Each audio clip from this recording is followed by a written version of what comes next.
예수님은 왕이셨습니다. 예수님이 하나님이십니다. 하나님의 말씀에 불순종하여서 선악과를 먹은 인간이 의로울 수가 없었습니다. 그가 살기 위해서는 하나님을 만나야 됐는데 하나님의 아들이신 예수님께서 이 땅에 오셨습니다. 하나님의 아들이 이 땅에 왔다는 말은 하나님이 이 땅에 오신 것을 의미합니다. 그리고 그분이 이제 많은 이스라엘 백성들 앞에서 말씀을 전하는데 그것이 오늘 본문 말씀입니다. 그것은 산상순이라고 말하고 있습니다. 또는 팔복설교라고 말하고 있습니다. 예수님의 설교는 영이신 말씀입니다. 그리고 왕이신 하나님의 선포의식인 것입니다. 예수님께서는 이 땅에 오셔서 이제 취임 연설을 하시는데 그것이 바로 이 땅을 사는 하나님의 자녀들이 어떻게 살아야 하는가, 그 성품은 어떤 자세를 가져야 되는가에 대해서 말씀하고 계십니다. 종합적으로 볼 때 이 산상설교는 영적 설교입니다. 우리 마음이 이 설교가 하나님의 말씀인 것에 대한 마음의 준비가 없이는 이 말씀이 이해되지가 않습니다. 우리 안에 성령이 임해야지만이 로고스의 말씀이 레마의 말씀으로 나에게 다가오는 것입니다. 예수님께서 첫 번째 설교의 말씀은 심령에 관한 것이었습니다. 오늘 5장 3절은 심령이 가난한 자는 복이 있나니 천국이 그들의 것이라고 말씀하십니다. 사람들은 육신적으로 배부르면 게을러지게 되어 있습니다. 그래서 동남아에 그리고 아프리카에 따뜻한 지방에 사는 사람들은 대체로 게으릅니다. 자다 일어나서 돌아다니면 나무에 있는 열매를 따먹으면 되기 때문입니다. 그러나 가난하다는 것은 결핍을 의미합니다. 뭔가가 결핍되어 있는, 영적으로 결핍되어 있는 사람들은 이 결핍을 채우기 위해서 그가 노력한다는 것을 의미합니다. 따라서 영적으로 천국 백성이 되기 위해서는 영이 가난해야 된다고 말씀하시는 것입니다. 여기서부터 출발한다는 것입니다. 세상은 자기 만족을 조장합니다. 그리고 사단마귀는 우리들에게 자기 확장을 하라고 말하고 성공하라고 성공신학에 대해서 계속 말합니다. 그러나 하나님은 자기의 결핍을 인정하라고 말합니다. 너희는 의로워질 수도 없을 뿐만 아니라 의롭지도 않는 결핍의 상태에 있다. 이것을 인정하고 너희의 영이 가난한 상태에 머물라고 말하고 있는 것입니다. 이사야서 57장 15절은 말합니다. 지극히 존귀하며 영원히 거하시며 거룩하다 이누마는 이가 이와 같이 말씀하시되 내가 높고 거룩한 곳에 있으며 또한 통회하고 마음이 겸손한 자와 함께 있나니 이는 겸손한 자의 영을 소생시키며 통회하는 자의 마음을 소생시키려 함이라. 하나님은 아무 사람이나 부르지 않습니다. 자존감이 강하고 자기의가 강한 사람들, 이것을 꺾어서 나는 아무것도 할 수 없습니다, 이렇게 무릎 꿇는 자를 하나님께서는 사용하시는 것입니다. 내가 영적으로 결핍되어 있으면 결핍을 채워줄 영이신 하나님을 간절히 찾게 되어 있습니다.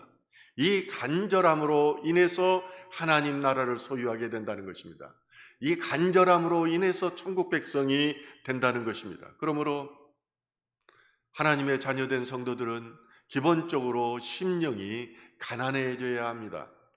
그래야 성경 공부도 하고 하나님을 알기 위해서 더 노력하게 되는 것입니다. 어떻게 하면 말씀을 따라 살 것인가를 노력하게 되는 것입니다. 그래야 복이 임한다는 것입니다. 두 번째로 애통하는 자가 복이 있다고 말합니다. 그들이 유로를 받을 것임이라고 오늘 본문은 말씀하십니다. 고린도후서 7장 9절에 내가 지금 기뻐함은 너희로 근심하게 한 까닭이 아니요 도리어 너희가 근심함으로 회개함에 이른 까닭이라. 너희가 하나님의 뜻대로 근심하게 된 것은 우리에게 아무 해도 받지 않게 하려 함이라. 바울은 고린도 교회 교인들에게 말하기를 하나님의 뜻대로 근심하게 하였다고 말합니다. 애통하다는 말은 슬퍼하다는 말입니다. 아파하다는 말입니다.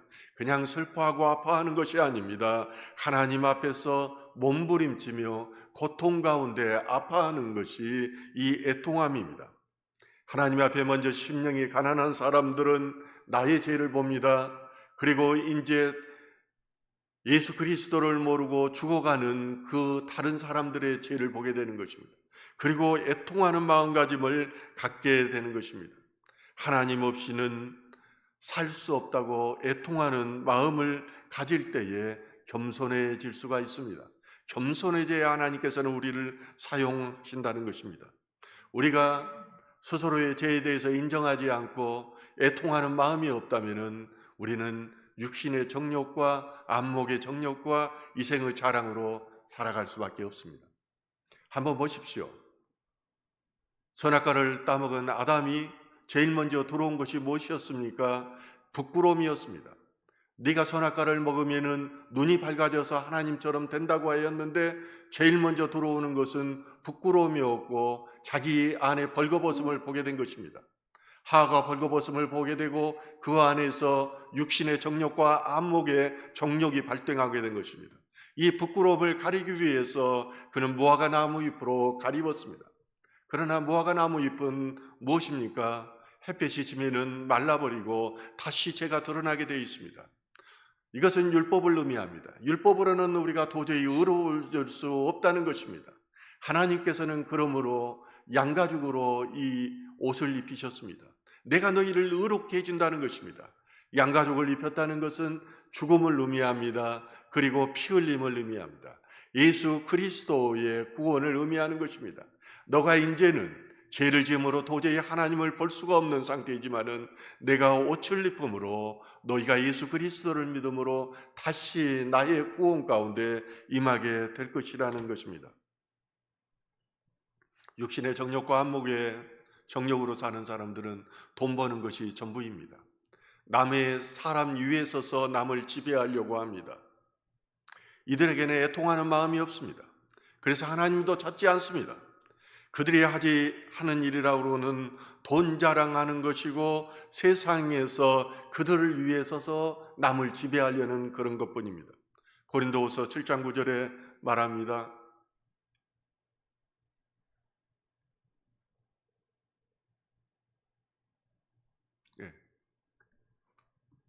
내가 지금 기뻐함은 너희로 근심한 까닭이 아니요 도리어 너희가 근심함으로 회개함에 이른 까닭이라. 너희가 하나님의 뜻대로 근심하게 된 것은 우리에게 아무에도 받지 않게 함이래라. 베드로와 가롯 유다는 똑같이 예수님을 부인하였으나 이제 베드로는 애통함으로 용서를 받았지만 가롯 유다는 후회함으로 자신의 생명을 끊게 되었다는 것입니다. 세 번째로 온유한 자가 받는 복입니다.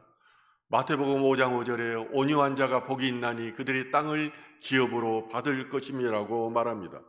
온유하다는 것은 연약함을 의미하는 것이 아닙니다. 예수님께서는 온유하셨으나 성전에서 돈을 바꾸는 사람들의 환정상들의 상을 엎어버렸습니다. 분노하신 것입니다. 모세는 온유하였으나 죄인들의 그런 죄에 대해서 심판하였으며 아론의 죄마저도 그는 실책하셨습니다. 온유하다는 것은 자기의 의를 드러내지 않고 하나님의 영광을 위하여 사는 것을 의미합니다. 그리스도인들은 자신과 세상과의 관계에 있어서 심령이 가난하고 애통해하며 사람들의 관계에 있어서는 온유해야 함을 말씀하고 있는 것입니다. 심령이 가난한 자가 애통하게 됩니다. 그리고 나서 애통하는 자가 온유한 자가 되는 것입니다. 모세는 얼마나 의가 강한 사람이었습니까? 심지어는 사람을 죽일 만큼 의가 강한 사람이었습니다. 그렇지만 그가 광야에서 40년간 훈련받고 나서 지면에서 가장 온유한 자가 되었던 것입니다. 팔복의 각 단계를 넘어갈수록 그 성품은 점점 더 깊어지고 높아져 갑니다. 우리는 신앙생활을 하면서 자기 의를 드러내는 경우가 많습니다. 이제 권사가 되고 장로가 되면은 자기 주장을 하게 됩니다. 아무리 목회자가 말해도 목회자 말 듣지 않습니다. 내 생각이 내가 세상에서 얼마나 세상을 잘 알고 세상의 법대로 해야 된다는 것입니다. 그렇게 되면은 교회가 하나님의 영광으로 가는 것이 아니라 뿔뿔이 흩어지게 됩니다. 마음의 상처를 받고 믿음이 적은 자들이 교회를 떠나게 되는 것입니다. 에베소서 4장 1절과 2절은 이렇게 말합니다. 그러므로 주 안에서 갇힌 내가 너희를 권하노니 너희가 부르심을 받은 일에 합당하게 행하여 모든 겸손과 온유로 하고 오래 참음으로 사랑 가운데서 서로 용납하라고 말합니다. 없앴다라는 것입니다. 네 주장만 하지 말고 남을 받아들이라는 것입니다. 성경 공부할 때도 마찬가지고 교회에서 어떤 일을 할 때도 마찬가지입니다. 내 주장을 하고 내 뜻대로 하면은 나의 혼은 시원합니다. 내 방식대로 했기 때문에, 내 생각대로 했기 때문에 시원하지만은 그걸로 해서 하나님의 영광은 사라지고 교회 공동체는 무너져 버리게 된다는 것입니다. 그러므로 온유한 자는 자기의 권익과 유익을 구하지 않습니다. 온유한 자는 하나님의 영광을 위하여 온수도 사랑합니다. 왜냐하면 온수 갚는 것이 하나님에 속한 것임을 그는 분명히 믿기 때문입니다. 예수님께서는 온유한 자가 땅을 기업으로 받을 것이라고 말합니다. 우리는 이 땅의 땅만을 말합니다. 유산으로 기업 땅을 받습니다. 그러나 우리는 하나님의 자녀들이고 새하늘과 새 땅에서 하나님 나라를 유산으로 받게 된다는 것입니다. 하나님 나라에서 받을 상급이 크다는 것을 말해주고 있는 것입니다. 마지막으로 오늘 제가 전하고자 하는 핵심 메시지는 의에 줄이고 목마른 자에 관한 것입니다. 오늘 본문 6절은 이렇게 말합니다. 같이 읽을까요? 의에 줄이고 목마른 자는 복이 있나니 그들이 배부를 것이며. 이 세상에 하나님 앞에 의인은 없다고 말씀드렸습니다. 소돔성에 10명의 의인이 있었으면 그 소돔성은 멸하지 않았을 것입니다. 오늘날도 마찬가지입니다. 이제 마지막 보류가 법이고, 그리고 그 마지막 보류가 또 정치고 그렇습니다. 그러나 이런 것들이 정말로 하나님의 법에 의해서, 공의에 의해서 다스려지고 있느냐는 것입니다. 한 친구가 저에게 그런 말을 하더라고요. 내가 세상을 살아보니까 법의 판결이 술집에서 이루어지더라는 거예요. 변호사, 판사들이라고 같이 술 마시고 하는데 그 자리에서 판결이 결정되는 것을 보고 자는 놀랐다는 이야기를 한 적이 있습니다. 그래서 스페인의 독재자였던 프랑크 총독은 자기 아들을 앞에 앉혀놓고 말합니다. 그가 그렇게 유명한 독재자였음에도 불구하고 아들아, 이 세상이 얼마나 잘못되어 가고 있는지 아느냐.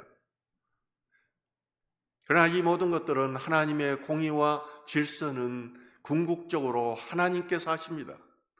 인간이 하는 것처럼 하지만은 결국은 하나님께서 하신다는 것을 저는 삶을 통해서 보았고 저는 그것을 증거할 수가 있습니다. 하나도 두려워할 것이 없습니다. 잠시 그것은 우리를 회개케 하고 하나님께 돌아오게 하려는 데 있다는 것입니다. 그래서 시편 14절 2절과 3절은 말합니다.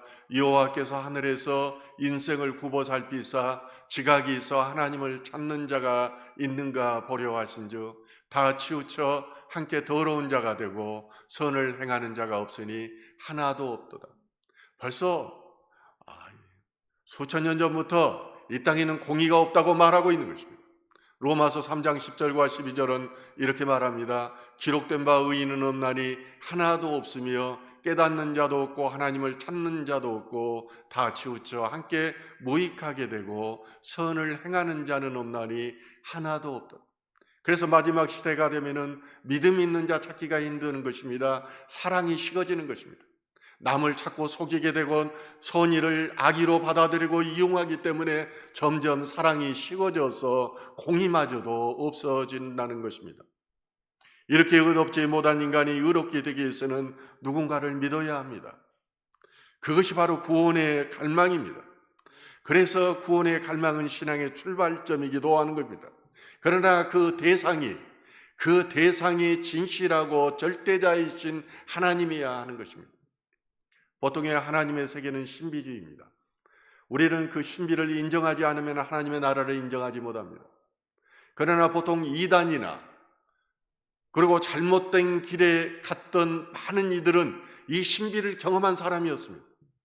그러나 이 신비의 영성이 자기 부인과 십자가의 영성, 하나님 사랑의 영성으로 거듭나지 않는다면 그것은 자기 확장으로 이어집니다. 자기 성공으로 이어집니다. 내가 신비를 체험했는데 이것을 내가 세상의 왕으로 살아가기 위해서 사람들의 영혼을 빼앗아서 내가 높아지고 음란과 부를 이루기 위해서 사용한다는 것입니다. 오늘날에 한번 많은 교주들 보십시오. 대부분이 그런 사람들은 영으로 시작했다가 나중에는 육으로 끝나고 멸망으로 끝나게 되는 것입니다. 선악과를 먹음으로 죄를 지은 아담은 자신의 죄를 덮어줄 존재를 찾았습니다. 내게는 도저히 의로움이 없는데 누가 나를 의롭게 해줄 것인가? 나는 도저히 하나님을 대면할 수 없는데 어떻게 하면 하나님을 대변할 것인가? 그렇게 계속 찾았던 것입니다. 이런 아담에게 하나님께서는 의롭게 되는 방법으로 예수 그리스도를 보내신 것입니다. 하나님께서는 예수 그리스도가 의가 없이는 인간은 절대로 구원받을 수 없다는 것을 가르쳐주기 위한 것입니다. 결국 우리는 예수 그리스도의 의가 아니면 살 수가 없습니다. 예수 그리스도가 의가 아니면 하나님 앞에 다시 설 수가 없습니다. 예수님 안에 생명이 있었고 예수님의 생명이 세상을 비추는 빛이었습니다. 이 빛을 비춰야 우리는 의의 자녀가 되고 착함과 선함과 의로움의 열매를 맺어서 빛의 나라인 하나님 나라에 들어갈 수 있다는 것입니다. 의에 주르고 목마른 자가 바로 그러한 신앙을 고백하는 자입니다. 나는 예수 없이는 도저히 살 수 없습니다. 나는 예수 없이는 도저히 의로워질 수 없습니다. 매일 회개하며 애통하는 자가 바로 그런 의에 줄이고 목마른 자인 것입니다. 예수님은 이런 자가 배부를 것이라고 말합니다. 이것은 육적인 배부름을 말하는 것이 아닙니다. 육적인 배부름은 실컷 먹고 만족하다는 것인데 우리가 여기에서 말하는 배부름은 영적인 배부름입니다. 하나님께서 너를 의롭다고 인정해 준다는 것입니다. 이것은 하나님께서 내가 너를 사랑한다고 말하는 형태로 나타나기도 합니다. 그리고 네가 나에게 합한 자가 되었다고 말하는 형태로 나타납니다. 그리고 하나님께서는 여러 가지 형태로 내가 나의 강한 오른팔이 너를 붙들고 있다고 말하기도 합니다. 두려워하려고 말하고 또 하는 것입니다.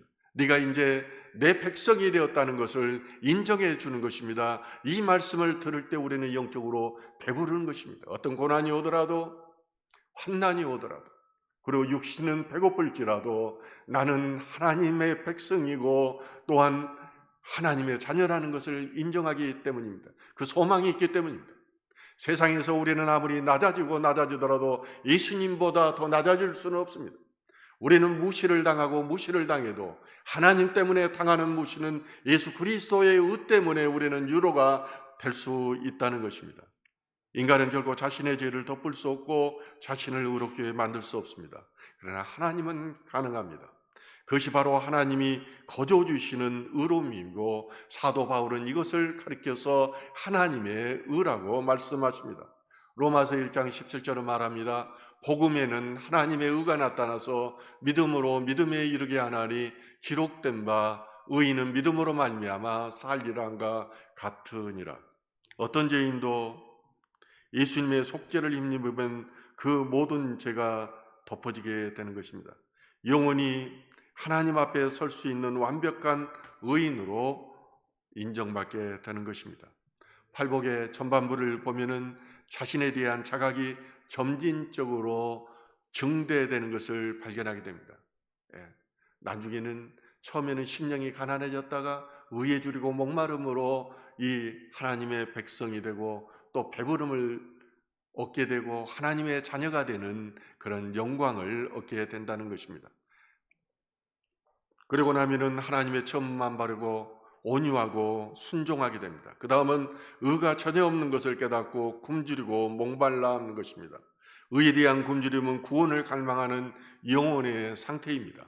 심령에 관한 애통함, 온유함, 의에 대한 주림과 목마름은 구원 이후에도 우리가 세상 떠나는 날까지 심령에 있어야 될 마음가짐입니다. 처음 시작할 때도 말씀하셨듯이 하나님의 자녀된 그리고 하나님의 백성된 너희들은 이런 삶의 태도 그리고 성품을 가져야 된다고 예수님께서는 말씀하시고 계시기 때문입니다. 그러므로 이것이 구원의 여정 가운데 성화의 과정인 것입니다. 그러므로 우리는 매일 삶을 통하여 의를 실행해야 됩니다. 어떻게 의를 실행해야 될까요? 말씀 가운데 나가야 됩니다. 예수님께서는 말씀이 육신이 되어 오셨고 너희는 내 살과 피를 먹고 마시라고 말씀하셨습니다. 이 살을 먹고 마시는 것, 이것이 하나님의 말씀을 묵상하는 것이고 예수님의 살과 피를 먹고 마시는 것입니다. 이것을 먹지 않고는 우리는 결코 의로워질 수도 예수님을 알지도 못하는 것입니다.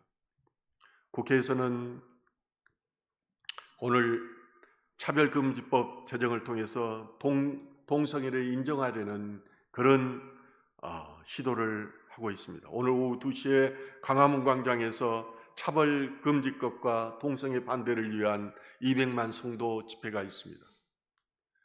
저는 정치 집회는 잘 가지 않습니다. 왜냐하면 세상을 하나님께서 다스린다는 것을 저는 확실히 믿기 때문입니다.